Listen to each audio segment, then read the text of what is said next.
Hi అండి, welcome to my channel. ఈరోజు instant dosa ఎలా వేసుకోవాలో చూద్దాం రండి. దానికోసం ఒక కప్పు గోధుమ పిండి, ఒక కప్పు బొంబాయి రవ్వ, 2 టేబుల్ స్పూన్ల పెరుగు వేసుకొని కొంచెం వాటర్ కలుపుకొని బాగా మిక్స్ చేసుకోవాలండి. ఇలా మిక్స్ చేసుకున్న పిండిని ఒక హాఫ్ అన్ అవర్ పాటు మూత పెట్టేసి పక్కన పెట్టేసుకోవాలి.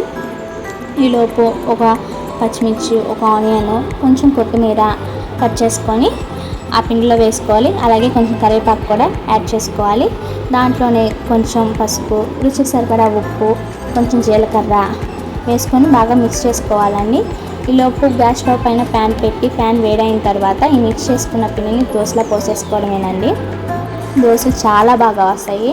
చూసారా ఎలా వచ్చిందో, ఎంత మంచిగా దోశ వచ్చిందో. అప్పటికప్పుడు దోశ పిండి లేనప్పుడు ఇలా దోశలు వేసుకోవచ్చండి. అలాగే ఎప్పుడైనా దోశ పిండి నానేయడం మర్చిపోయినప్పుడు, లేకపోతే పిల్లలు అప్పుడప్పుడు దోశ అడిగినప్పుడు ఇలా డిఫరెంట్గా చేసి పెట్టచ్చండి. చాలా ఇష్టంగా తింటారు వాళ్ళు. దోశ కూడా చాలా సాఫ్ట్గా ఉండిద్ది, అలాగే చాలా టేస్టీగా కూడా ఉంటాయి. నోట్లో వేసుకోగానే అలా వెళ్ళా కరిగిపోతాయండి. పిల్లలు ఇష్టంగా తింటారు. ఈసారి మీరు ట్రై చేయండి. ట్రై చేసి ఎలా వచ్చిందో నాకు కామెంట్ రూపంలో తెలియజేయండి. ఈ వీడియో కానీ మీకు నచ్చినట్లయితే లైక్ చేయండి. అలాగే మీ ఫ్రెండ్స్కి షేర్ చేయండి. సబ్స్క్రైబ్ చేసుకోవడం మాత్రం మర్చిపోకండి.